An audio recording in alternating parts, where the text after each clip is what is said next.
सात संगत जी, प्यार से कहना धन निरंकार जी।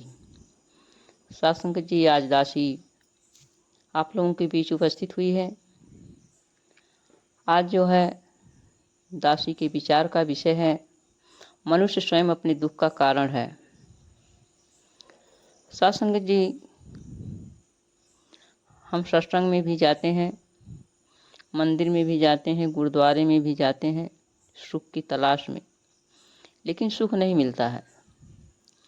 मनुष्य धन के पीछे यानी पदार्थों के पीछे भागता है, परिवार के पीछे भागता है, लेकिन भगवान के पीछे नहीं भागता है, क्योंकि परमात्मा को जानता नहीं है, केवल हर जगहों पर ढूंढता है। क्या परमात्मा खोया है? सात संगत जी, परमात्मा खोया नहीं है, केवल इंसान इस परमात्मा को भुला दिया है, यानी भूल चुका है, या भौतिक पदार्थों से प्रभावित है, मान सम्मान से प्रभावित है। इन सब को प्राप्त करने के लिए दौड़ लगा रहा है, लेकिन सुखी नहीं होता है, क्योंकि इसमें सुख नहीं है। पवित्र अवतार वाणी में बाबा जी फरमा रहे हैं, जिन धन की खातिर ये बंदा उठ उठ दौड़ लगाता है, साथ की सेवा अगर करे तो आप ही दौड़ा आता है।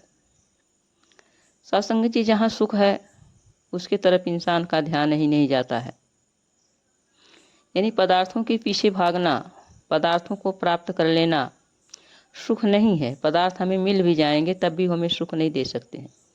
जो पदार्थ आज मिल गया, थोड़ी देर के लिए हमें अच्छा लगा, थोड़ी देर के लिए हमें सुखदायी लगा, लेकिन वही थोड़े समय के बाद हमको दुख देने लगता है, क्योंकि हमारे मन में दूसरे पदार्थ की चाहत आ जाती है। अर्थात उस पदार्थ में सुख नहीं था, केवल हमारे विचारों में ऐसा लगता था कुछ पदार्थ में सुख है। लेकिन सत्संग जी, जहाँ असली सुख है, संसार जो है उसकी तरफ जाता ही नहीं। जहाँ सुख है उसकी तरफ इंसान का ध्यान ही नहीं जाता। आप शबरी की कहानी जानते होंगे। जैसे शबरी भीलराज की पुत्री थी। एक बार उसने देखा कि उसके घर में बहुत सारे जानवर बंधे थे। शबरी ने अपनी माँ से पूछा, माँ, इतने सारे जानवर क्यों आए हैं? माँ ने कहा, बेटी, कल तुम्हारा विवाह है, इन जानवरों का कत्ल करके मीट बनेगा और सबको बंटेगा। यह सुनकर शबरी स्तब्ध हो गई कि मेरे कारण इतना कत्ल, मेरे कारण इतनी जीव हत्या। वह स्तब्ध हो गई और रातों रात घर छोड़कर तपोवन की तरफ भागी। वहाँ मतंग ऋषि के आश्रम में वह छिप छिप करके सेवा करने लगी, क्योंकि सेवा ही भक्ति है। सेवा दिखाकर थोड़े ही की जाती है। साथ संगत जी, सेवा ऐसे किया जाए कि एक हाथ सेवा करे दूसरा ना जाने, क्योंकि ये मालिक तो देख ही रहा हम क्या कर रहे हैं। और फिर एक दिन ऐसा आया कि मतंग ऋषि ने शरीर छोड़ते समय शबरी को आशीर्वाद दिया कि शबरी, तुम समय के सद्गुरु अर्थात परमात्मा आकर स्वयं तुम्हें दर्शन देंगे। एक दिन आएंगे और तुम्हें जो है सुख की प्राप्ति मिलेगी। साथ संगत जी, इस तरह से इंसान जो है शारीरिक सुखों की तरफ भागता है। सांसारिक धन तो परमात्मा स्वयं बिना मांगे हमें बोनस के रूप में दे देते हैं, बशर्ते हम असली सुख की चाह हमारे अंदर जागृत हो जाए।